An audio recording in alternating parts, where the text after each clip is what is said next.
Good evening guys. Ayan guys, so nakahain na tayo. Ayan. Adan na.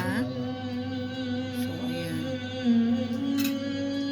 Kakain na tayo. So ayan na guys, ang ano, mamaya ipapakita ko sa inyo yung mga niluto natin. Ayan yung gulas. Yung sweet nila, yan ang ginawa kong sweet nila. Ayan ang ano ba yan? Gardeniang blue. Tsaka yan ay yung ginawa natin kaninang lumpiang Shanghai at lumpiang gulay.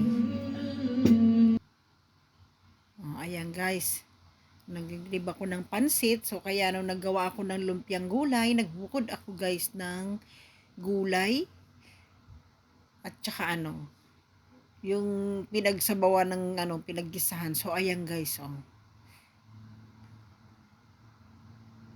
Ayan. So hindi nagtataka kayo, hindi ko na siya ginisa kasi naggisa na yan kanina. So sabaw na lang inano ko, binukod ko nga. So ayan, lulutuin na lang natin dyan yung bihon kasi half cook na yung mga gulay. So, ayan, luto lang tayo ng... Ako lang kakain yan, guys. Kasi yan, dalawa, hindi man nakain yan. Hindi man sila nakain ng ganyan. Ano. Ako naman, ang hindi ko naman ano yung pag ano nila, yung carbonara, spaghetti. Hindi ako, pansit pa rin ako, bihon pa rin ako. So, ayan, nagluto ako ng para sa akin.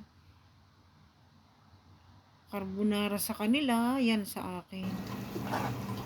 Pansit sa akin.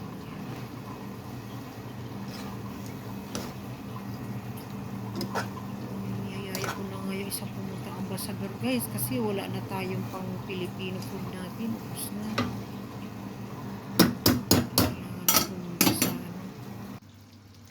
So ayan, malapit nang maluto. Ayan guys, so pinirito. Ayan na yung ginawa natin kanina. Ayan, pinirito na natin yung lumpiang Shanghai at lumpiang gulay. Pati yung gardeniang blue. Ayan. Ayan guys. Ayan na siya. Thank you for watching guys. God bless.